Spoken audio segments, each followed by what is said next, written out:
박정영의 코칭 살롱. 너에게 질문을 던진다. 안녕하세요. 따뜻한 봄, 새로운 봄, 여러분의 봄코치 이재경입니다. 전국민 1인 1코치 프로젝트 코치 살롱의 마담, 영원히 영 할 것 같은 영코치 박정영입니다. 박정영의 코칭 살롱, 너에게 질문을 던진다. 두 번째 시간입니다. 저희가 첫 번째 테마로 진로를 선택을 했는데요. 세대별로 다양하게 나눠볼 예정이기 때문에 오늘은 어떻게 보면 그 진로의 첫 번째 단추라고 할 수 있는 자녀 양육과 관련해서 코칭의 렌즈로 바라본 부모 역할에 대해서 이야기 나눠보려고 합니다. 우리나라 코칭의 1세대 코칭 살롱의 마담, CIT 코칭 연구소의 박정현 대표님 함께합니다. 안녕하세요. 안녕하세요, 본코치님. 네, 반갑습니다. 반갑습니다. 지금 3월 저희 본격적으로 시작됐는데 어떻게 지내고 계세요? 봄이 되니까요. 네. 또 그 에너지가 느껴지는 것 같아요. 저의 계절이잖아요, 봄. 그러니까요. 오늘 또 화사하게. 네. 그래서 네. 조금은 좀 에너지를 자연에서 받으려고 하고 있습니다. 맞아요. 네, 저도 아이들이 있다 보니까 새 학기잖아요, 3월이 항상. 그래서 좀 하는 거 없이 되게 마음이 분주해요. 뭔가 챙겨줘야 될 것도 많고, 저도 또 이제 새로운 어떤 시작? 이런 느낌이 들어서 마음이 분주하고 그러네요. 그죠. 그러니까 일반인들은 12월, 1월인데 학교를 가는 아이들이 있으면 맞아요. 그죠. 2월, 3월 막 네. 이때가 2월은 졸업하고. 졸업, 3월은 또 입학하고. 다시 입학하고 개학하고 그래서 그러니까요. 분주해지는 것 같아요. 네. 저희가요, 이번 그 테마로 진로를 선택을 했어요. 네, 우선은 좀 궁금해요. 왜 진로인가? 그렇죠. 우리가 예전에는 진로 그러면 사실은 뭐 대학 졸업할 때쯤 돼서 많이 고민하잖아요. 근데 진로 그러면은 요새는 연령에 상관이 없는 것 같아요. 네. 사실 뭐. 저도 지금 고민이에요. 저의 진로가. 그렇죠? 네. 그래서 요새는 그야말로 40대가 되면 40대의 제2의 직업을 생각을 맞아요. 하고요. 또 뭐 60대 정도 되면은 또 은퇴하신 다음에 세컨드 라이프를 어떻게 살아야 될까? 뭐 이런 생각도 하시고.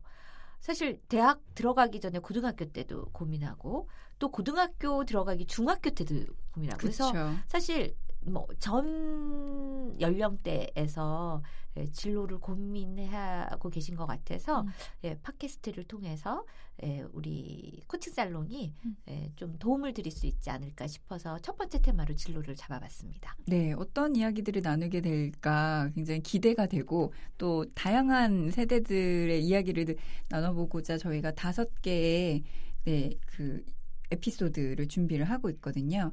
기대해 주셔도 좋을 것 같습니다. 네, 기대해 주시기 바랍니다. 네. 제가 기도라고 했죠. 네, 기도하는 마음으로.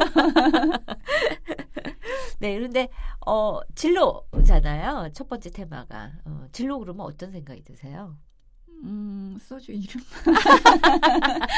네, 제가 안 그래도 저희가 테마 진로여서 그 사전을 한번 찾아봤더니 그 나갈 진짜의 길 로자잖아요. 앞으로 나아갈 길, 뭐 장래, 코스 이렇게 나오더라고요. 그래서 뭐 진로하면 뭐 장래 희망, 뭐 이런 것들을 좀 많이 보편적으로 떠올리시는 것 같아요. 어떻게 생각하세요? 그렇죠.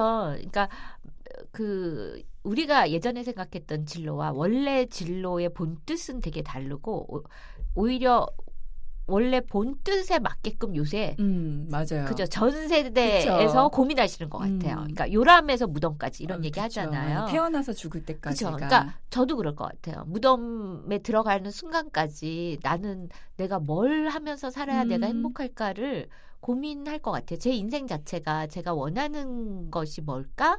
뭘 하면서 행복한 삶을 살 수 있을까를 고민하고 지금까지 왔기 때문에 또 앞으로도 고민할 것 같아요. 네. 바로 그게 진로이지 않을까. 그냥 그러게요. 한 인간이 태어나서 내가 살아가는 길, 그리고 앞으로 살아갈 길에 대해서 고민하는 거, 네. 이게 바로 진로이지 않을까 싶네요. 네, 길이라는 단어를 들으니까요. 코치가 함께 동행하는 그 여러분들의 삶의 길에 코치가 함께 동행하면서 저희가 더 행복하게 살 수 있도록 할 수 있지 않을까 이런 좀 그런 이미지가 저는 갑자기 떠올랐어요. 네, 맞아요. 네. 자, 진로에 대해서 저희가 나눠볼까? 더 하실 말씀 있으신 것 같아요. 네, 그래서 우리가 처음에 이제 네. 부모님들 얼마나 힘드시겠어요. 맞아요. 그러세요. 저도 힘들어요. 아들이 둘이거든요. 아직 어려서. 그죠? 인간으로 안 봐. 아들 둘 엄마는. 네. 네, 저도 아들 둘이잖아요. 네, 저도 맞아요. 정말 화려한 우리 두 아들의 사춘기를 겪으면서 참 저도 인간이 되어가고 있습니다. 그 영코치님은 이미 아들분들이 이제 다 성장하셨지만 또 코치로서는 어땠는지 또 부모 역할을 어떻게 하셨는지 사실 어떻게 보면 선배 부모신 거잖아요. 네. 좀 궁금하기도 해요. 어떠셨어요? 저는 사실 제가 딸만 셋인 집안에서 자랐기 때문에 네. 남자들의 세상을 잘 모른다고 하는 게 좋을 것 같아요. 그죠? 그랬기 때문에 아들 둘들이 험난하셨겠네요.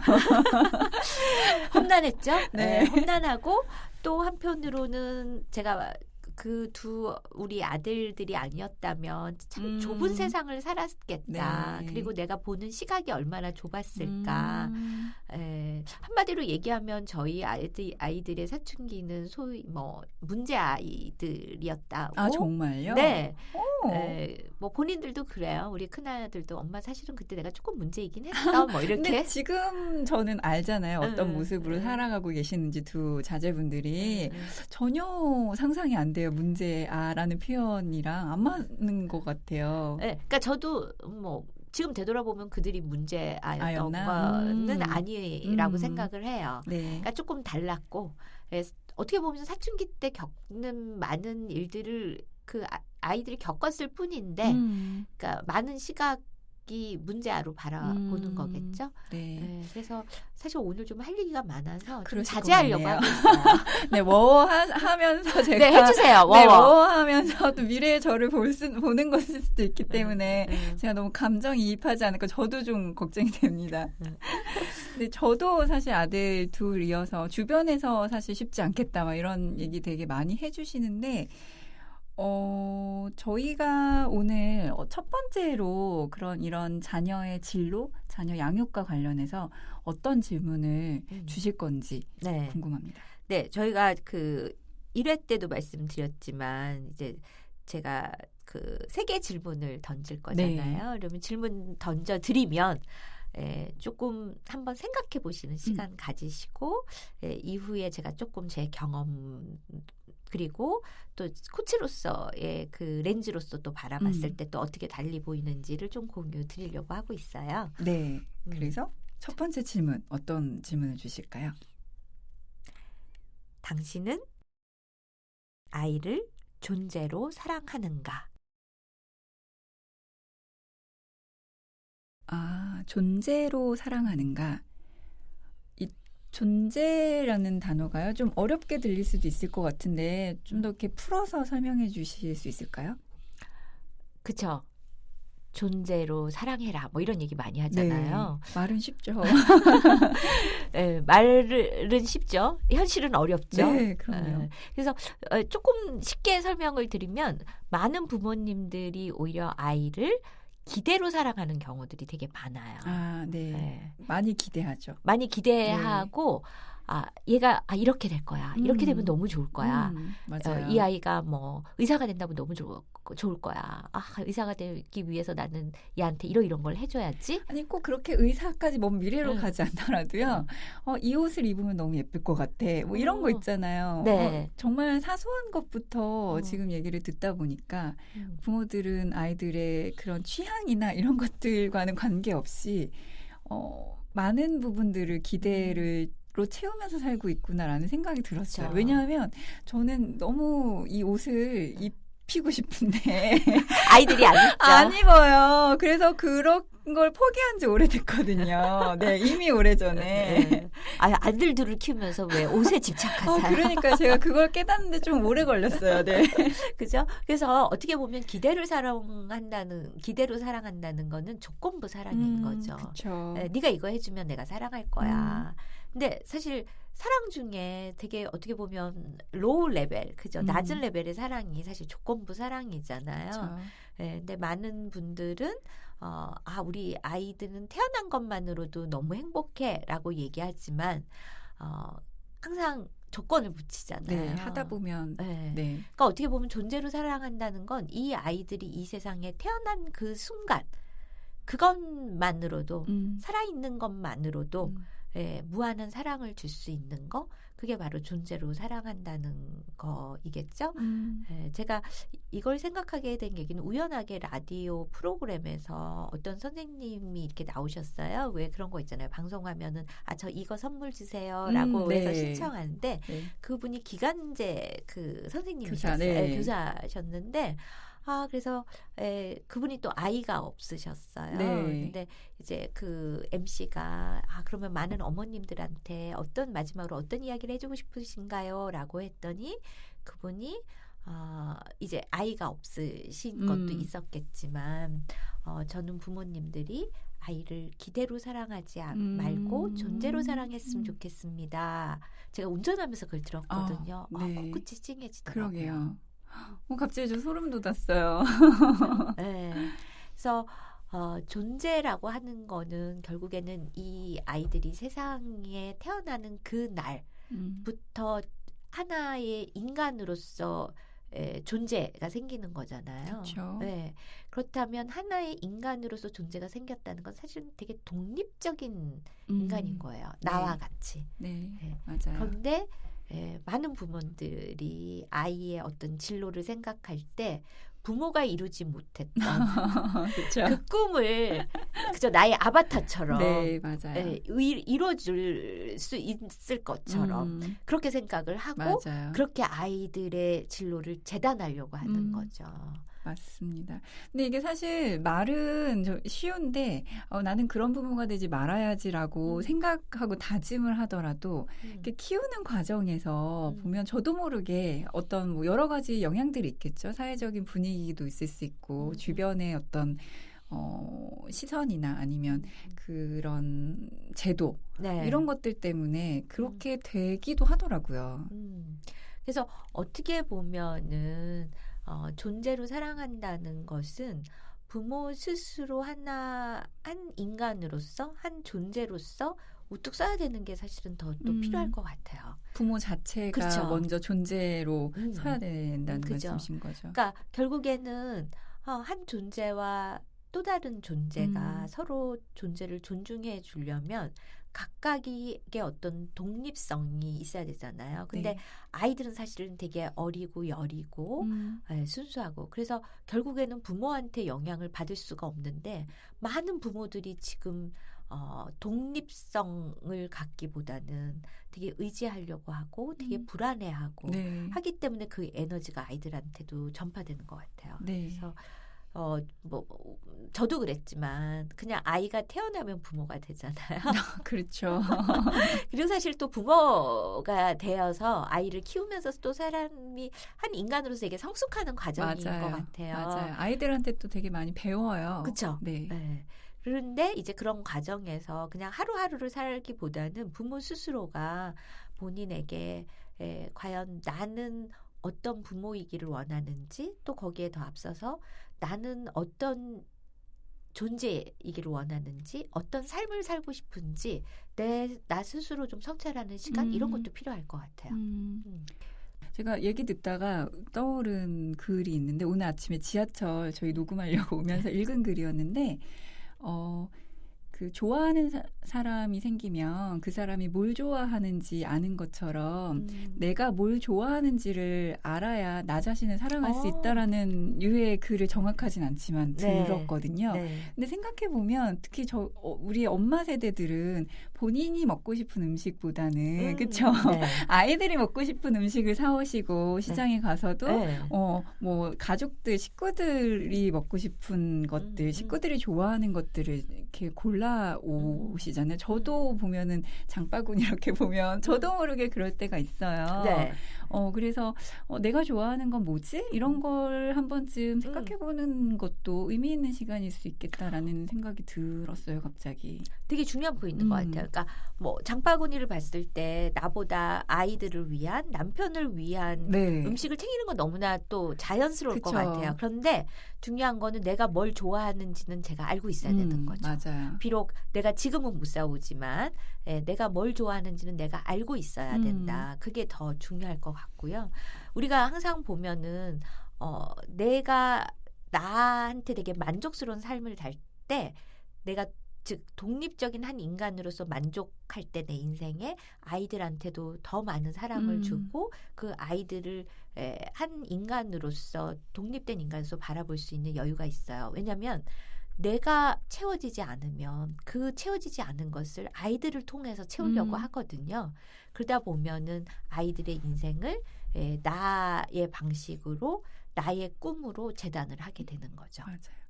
꼭 그런 꿈이나 진로가 아니더라도 단편적으로 보면 제가 피곤할 때는 아이들한테 더 이렇게 짜증을 많이 내고 있는 것 같고 네. 내가 에너지가 많을 때는 좀 더 이렇게 편하게 대할 수 있는 것처럼 그런 존재에 대해서도 마찬가지라는 생각이 들어요. 그렇죠. 그러니까 왜냐하면 엄마 아빠도 신이 아니잖아요. 맞아요. 한 인간이기 때문에 힘들고 몸이 힘들면 당연히 짜증이 나는 거죠. 근데 이제 또 중요한 거는 그런 표현, 짜증을 부리면 나 짜증 부리면 안 돼 이게 아니라 짜증을 부릴 수밖에 없는 나를 인정해 주는 거. 엄마이니까 무조건 참아야 돼가 아니라 그러게요. 엄마이지만 나도 한 인간으로서 힘들다라는 것을 나 스스로 인정해 주는 거. 저는 그게 되게 중요해요. 그래서 저는 아이들한테도 제가 얘기해요. 막 그럴 때 제가 짜증이 나고 그러려면 제가 내가 지금 이렇게 힘들고 일이 많아서 내가 무척 짜증스럽다. 그래서 네가 조금 신경을 써주면 좋겠다라고 정식으로 요청을 하는 거죠. 그래서 그렇게 정말 독립된 인간 대 인간으로서 네. 그런 대화를 하는 거. 네. 이게 좀 코치 엄마라서 좀 다르지 않을까? 뭐 이런 생각을 해봅니다. 그렇네요, 정말. 네. 네, 그래서 존재로 사랑하는 거. 사실 말은 어렵게 스타팅을 했지만 어떠세요? 어려워요. 어렵지만 완벽하게 하는 사람이 있을까 싶기도 해요. 이걸 어떤 삶의 지향점으로 두고 노력을 해가는 그 과정이 중요하지 않을까? 이걸 인식하고 노력하는 과정? 그것이 또 저희가 부모로서 성장하는, 사람으로서 성장하는 과정이지 않을까라는 생각이 들어요. 예. 네. 그래서 사실 내가 내 인생을 이렇게 살아가듯이 아이들도 아이들 나름대로의 인생을 살아갈 거거든요. 사실 미래는 어떻게 바뀔지 아무도 모르잖아요. 요새 뭐 4차 산업혁명 얘기 나오고 그죠. 뷰카다, 불확실성의 시대다. 맞아요. 그리고 뭐 이제는 노는 게 직업이 될 거다. 뭐 이런 시대까지 맞아요. 되는데 네. 우리가 이 아이들의 미래를 재단한다는 것처럼 위험한 일이 없을 것 같아요. 네, 말씀 잘 들었습니다. 그러면 이번엔 두 번째 질문 주시죠. 네. 과연 재능은 천재성인가? 천재성. 천재성일까요? 그러게요. 재능은 천재성이어야 하지 않을까요? 모르겠네요. 네. 제가 저희 남편 친구분의 이제 부부를 네. 만났는데 이제 뭐 아이들 진로 얘기를 하면서 얘기를 했어요. 근데 따님이 한 명 있었는데 이제 아이를 피아노를 치는데 네.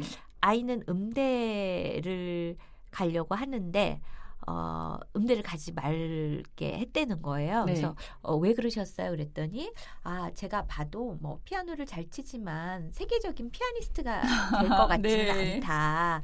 그래서 그냥 그거는 취미로 하고 그냥 뭐 다른 과를 선택하도록 했다라는 네. 이야기를 들었어요. 네. 그래서 제가 생각을 해봤어요. 많은 부모들이 아이가 공부 외에 뭔가를 할 적에는 세계적인 탑 클래스의 뭔가가 되지 않으면 네. 그 길로는 가는 게 아니라고 생각을 하는 거구나. 그쵸. 그런 말 되게 많이 하잖아요. 뭐, 너 이걸로 뭐 해서 성공할 거 아니면 아예 시작도 하지 마. 라는 그런 유의 말들을 되게 많이 들었던 것 같아요. 주변에서도. 그죠? 네. 저희 큰아이가 네. 사실 이제 패션 디자인을 그쵸, 네. 공부하고 있고 지금 되게 탁월하게 하고 맞아요. 있어요. 근데 이제 그 아이가 사실 저희 남편도 그렇고 저도 공부를 한 사람이고 되게 범생이 스타일이고 해서 남자 아이가 이쪽 미술 쪽으로 간다는 것 자체는 사실 저희 남편한테는 엄청난 센세이션이었어요. 네, 그럴 수 있겠네요. 네, 근데 거기다가 그냥 순수 미술도 아니고 패션. 여성 옷을 만드는 패션, 네네. 그러니까 디자이너는 패션 디자이너가 되겠다라고 했을 때 저희 남편이 하던 얘기가 있어요. 아니 미술도 그런데 하필이면 패션 디자인을 하냐. 네네. 그러면서 얘가 이렇게 미술에 소질이 있었으면 이미 중학교, 고등학교 때 전국 대회를 막 휩쓸고 그래야 재능이 있는 거라고 생각하잖아요. 그쵸? 저희는. 네. 그랬을 거다. 근데 그렇게 그런 재능도 없는데 대체 얘가 패션 디자이너로 어떻게 성공을 하겠냐. 이렇게 얘기를 했던 게 생각이 나네요. 네. 그러니까 많은 부부들이 뭔가의 어떤 그 진로를 선택하는데 이런 아트 쪽이나 그러니까 예술 쪽으로 뭔가를 진로를 선택할 때 정말 천부적인 천재성이 있어야만 그 진로를 선택해서 성공할 수 있다. 이런 생각을 기본으로 깔고 있는 거죠. 네. 그런데 생각을 해봐요. 그러면 공부라고 하는 것도 그렇잖아요. 공부에 천재적인 그야말로 천재만이 공부 그런 거 아니잖아요. 그렇죠. 저는 공부도 하나의 재능이라고 생각해요. 그러면 네.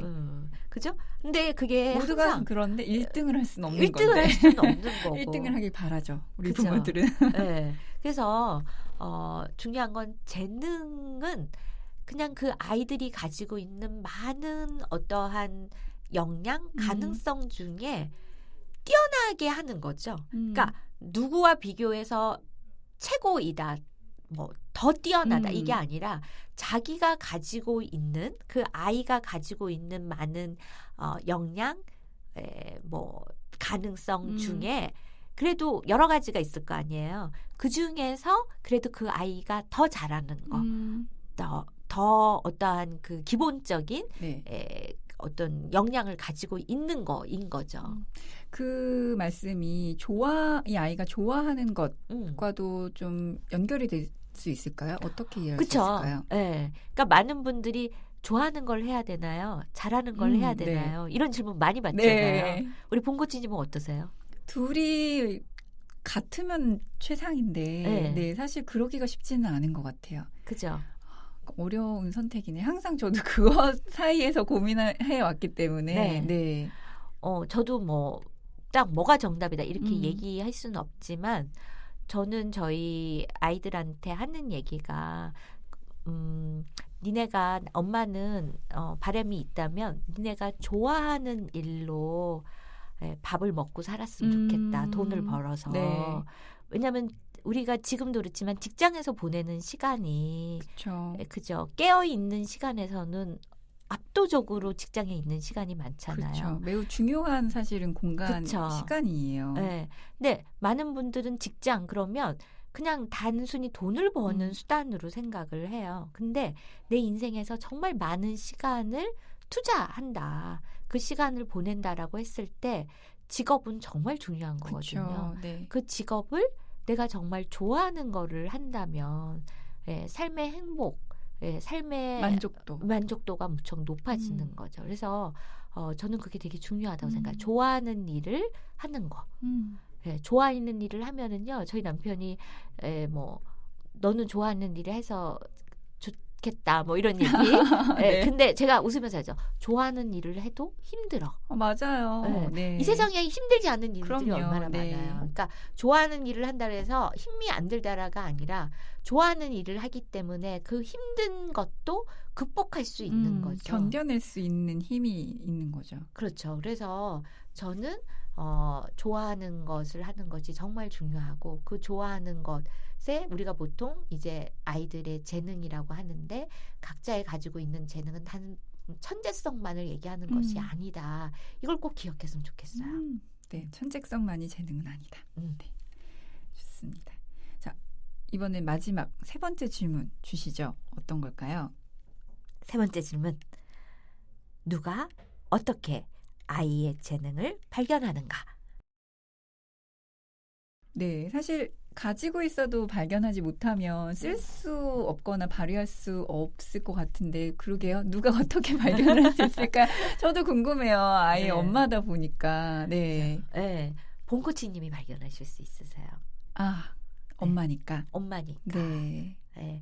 그래서 사실 원석이 있으면 사실 그렇잖아요. 원석이 세상에 빛을 발할 때는 누군가가 그걸 캐내줘야 그쵸. 되잖아요. 네. 그래서 아이들도 이제 아이들이 충분히 성장을 한다면 그게 본인들이 이제 캐낼 수 있는 그런 시기가 오겠지만 아이들이 어렸을 때는 아무래도 가장 많은 시간을 보내는 사람 부모님이 되겠죠. 네. 특히 부모님도 아무래도 우리나라 실정에서는 아빠보다는 왜냐하면 시간적인 것도 그쵸, 있지만 네. 또 섬세함이 아무래도 아빠보다는 엄마가 더 있기 네. 때문에 엄마가 발견을 해줄 수 있어요. 어떻게 발견해 줄 수 있을까요? 그냥 아이의 행동을 통해서 저 행동이 무엇을 의미하는가를 조금 생각해 볼 필요가 있죠. 그러니까 예를 들면 저는 그런 거예요.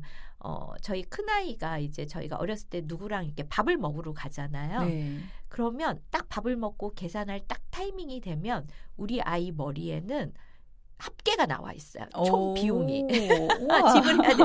그래서 저는 너무너무 놀란 거예요. 네. 그래서 어머 이 아이가 그러니까 이거는 이제 이런 거죠. 얘가 산수를 잘하구나 이렇게 생각할 수도 있고요. 또 한편으로는 얘가 돈의 개념이 있구나 이런 생각을 할 수가 있어요. 이제 그게 어떤 반복적으로 되다 보면 그래서 어머 정말 특이하다 생각을 했죠. 근데 이제 또 얘가 국민학교 초등학교를 갔는데 얘가 꼭 월요일인가요? 이렇게 되면은 문방구를 들렸다 오는 거예요. 네. 그래서 내가 너는 왜 이렇게 문방구를 매번 가냐? 네. 그랬더니 이 아이가 엄마 이렇게 왜 가정통신문 같이 이렇게 나오나요? 그러면 네네네. 이렇게 준비물이 그쵸. 나와요. 그런데 그거를 이렇게 아저씨한테 문방구 아저씨한테 갖다 주면은 100원인가를 줬어요. 그걸 보시고 이제 미리 물건을 준비하셔야 되니까 팔려면. 그쵸. 네. 정보가 필요하셔서 그쵸. 정보원 역할을 하셨구나. 그래서 제가 얘를 이미. 보면서 얘는 단순히 산수의 개념이 아니라 그러게요. 비즈니스 마인드가 그러게요. 있구나는 거를 알게 됐어요. 네. 네. 근데 그걸 알게 되니까 이 모든 아이의 행동이 그게 이렇게 탁탁 꿰어지는 거예요. 네. 그러니까 예를 들어서 제가 어떤 공연의 티켓을 샀는데 이제 누구를 주려고 근데 그 사람이 이제 예를 들면 5장을 샀는데 와가지고 3장밖에 안 가져가는 거예요. 그럼 제가 좀 약간 황당하죠. 근데 이제 공연을 시작할 것 같고 그래서 2개 티켓을 가지고 할 수 없지 내가 돈 내야지. 근데 저희 아이가 엄마 이거 잠깐 줘봐. 자기가 팔고 오겠다는 거예요. 그들이 나가서 팔고 오면서 엄마 조금만 더 빨랐으면 조금 더 많은 비싸게 팔았을 텐데 직전이라서 그랬다. 그러니까 이러한 그래서 얘는 확실히 비즈니스 마인드가 있다는 생각을 했고 얘가 지금 패션 디자인을 하지만 얘도 이렇게 약간 진로를 고민하고 있거든요. 순수하게 패션 디자인으로 갈 거냐 아니면 패션 비즈니스를 할 거냐. 그래서 그럴 때 제가 이런 이야기를 해주면서 아이와 이야기를 해주면서 너는 요런 마인드도 있다는 것들을 이제 왜냐하면 본인이 스스로 또 그런 부분에서 알 수도 있지만 모를 수도 있기 때문에 그런 것들을 이렇게 좀 제가 거울의 역할을 해주는 거죠. 그러니까 부모가 좀 아이를 잘 관찰해야겠네요. 그렇죠. 이렇게 해라 저렇게 해라 어떻게 지시하거나 이렇게 이끈다기보다는 일단 좀 잘 관찰하고 이 아이의 그런 재능을 발견해 줄 수 있는 눈을 갖는 게 되게 부모에게 중요하겠다라는 생각이 드네요. 중요한 거는 진로는 아이가 때가 되면 본인이 찾아가야 되는 그쵸. 거죠. 그런데 이제 본인이 고민할 때 이렇게 비춰주는 거죠. 너한테는 요런 재능도 있고 요런 재능도 있어. 그래서 네가 진로를 고민할 때 요거를 좀 참고하면 좋겠어라고 하는 역할인 거죠. 대표님 첫째 아들에 대해서 예를 계속 들어주셨는데 둘째 아드님은 어떠세요? 들켰네.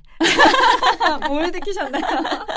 그러니까 둘째 아들은 계속 관찰 중이라고 얘기할 수 있을 것 같아요. 그러니까 이게 사실 아이마다 너무 달라요. 속도가 또 다른 것 같아요. 제 속으로 낳았지만 맞아요. 매번 처음 같아요. 그러니까 첫째 아들 네. 키워서 둘째 아들은 괜찮을겠지. 근데 아니라 너무 달라요. 매 순간이 너무 처음 같고 저는 첫째 아들도 저희 첫째도 사실은 사춘기 때 그렇잖아요. 자유로운 영혼이잖아. 네. 그야말로 아트를 하는. 그래서 무척 힘들었거든요. 그래서 그랬음에도 불구하고 이제 잘 보냈고 근데 이제 또 둘째 아들은 또 달라요. 또 다른 사춘기인 거예요. 네. 그래서 사춘기도 잘 지냈고 근데 아직 진로를 되게 탐색 중이에요. 네. 그래서 계속 저랑 이야기를 많이 하고 있는데 말씀하셨듯이 속도가 너무 달라서 그러니까 부모님이 관찰을 할 때 아이들이 어렸을 때뿐만이 아니라 사실은 지속적인 관심을 가지고 아이들이 진로와 관련돼서 고민할 때 계속 그 어떤 아까 말씀하신 거울의 역할 이건 되게 계속 필요할 것 같아요. 딱 언제까지 부모의 역할 이건 아닌 것 같아요.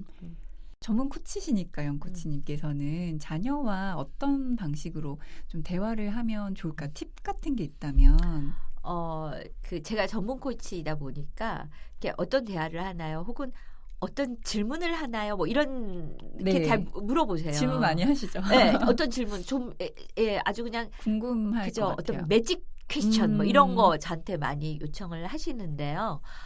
지금 말씀하셨듯이 부모님들은 걱정이 많으세요. 아이들의 네. 미래에 대해서. 네. 그러니까 걱정이 많다 보니 사실은 어떤 이야기를 하게 되나요?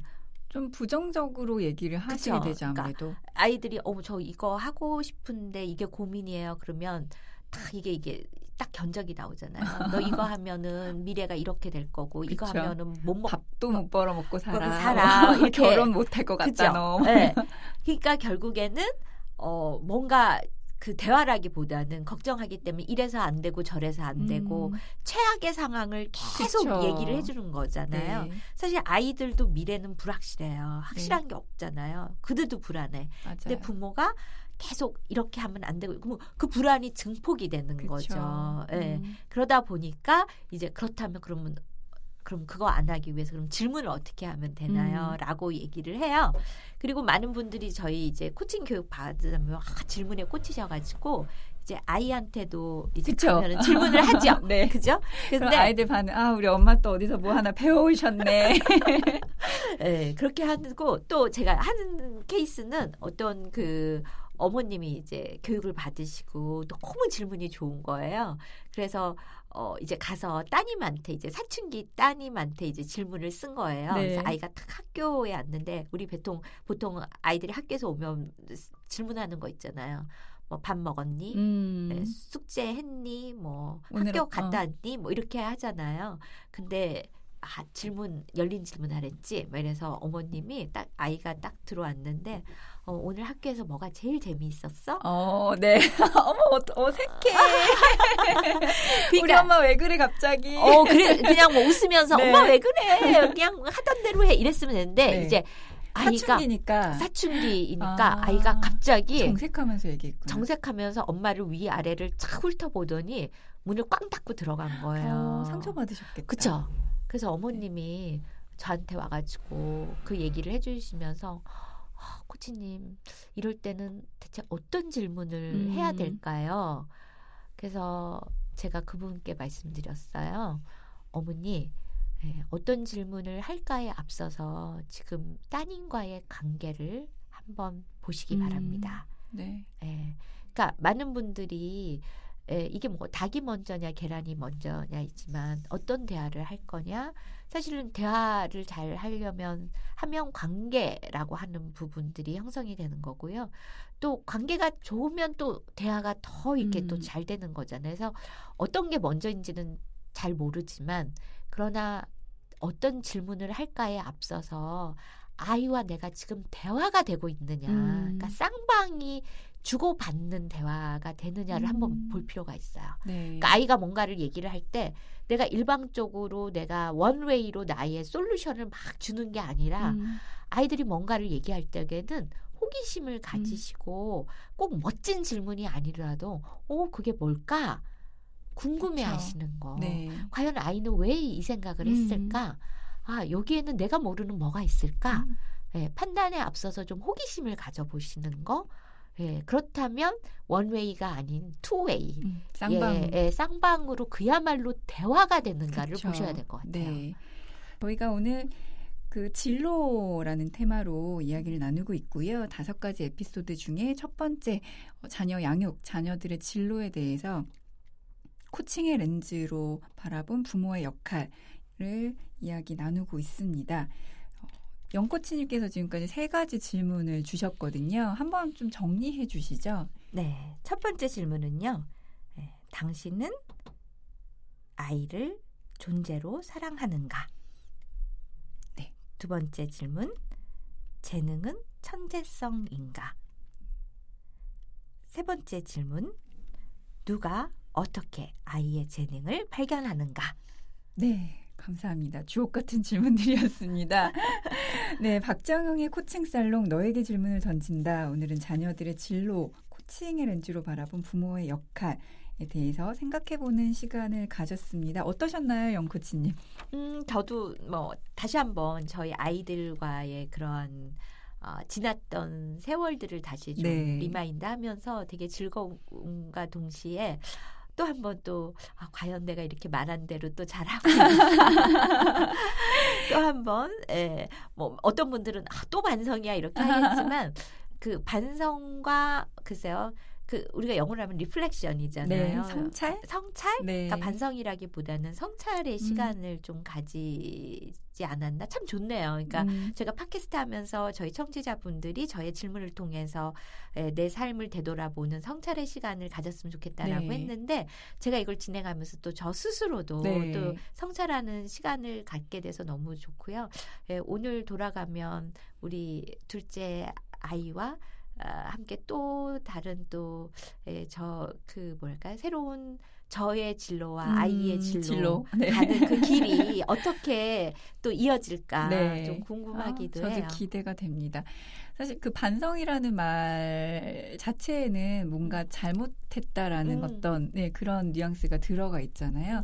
저희가 잘못했다라기보다는 성찰 있는 그대로를 네. 놓고 생각해보는 그런 시간을 갖는다면 참 의미 있고 저희도 보람 있을 것 같다는 생각이 네. 드네요. 이 세상의 모든 부모님은 잘못되지 않았다고 맞아요. 저는 생각해요. 네. 왜냐하면 사랑하는 마음은 그쵸. 똑같죠. 그리고 매 순간 최선을 다하고 계시거든요. 매 순간 부모 역할은 처음이죠. 맞아요. 그리고 처음이고 정말 최선을 다하고 계시고 아이들을 사랑하는 마음은 그 누구와도 비교할 수 없다는 거. 저는 꼭 그걸 기억하시면 좋겠어요. 네, 감사합니다. 자, 오늘도 빼놓을 수 없죠. 코칭 살롱의 마담 영코치님이 던지는 오늘의 심쿵 질문을 끝으로 너에게 질문을 던진다 2번째 시간 마치겠습니다. 자, 영코치님 오늘은 어떤 질문 던지실지 궁금한데요. 준비되셨나요? 네, 오늘도 준비했습니다. 네. 네, 오늘 아무래도 그 첫 번째 질문이 아이를 존재로 사랑하는가였잖아요. 그래서 존재가 되게 중요한데 존재는 존재가 태어났던 그 날이 가장 중요할 것 같아요. 그래서 네. 질문 생각해 왔습니다. 기대됩니다. 자, 오늘의 질문을 끝으로 마무리하겠습니다. 오늘의 심쿵 질문. 당신은 아이가 세상에 태어나던 날 어떤 기도를 하였습니까?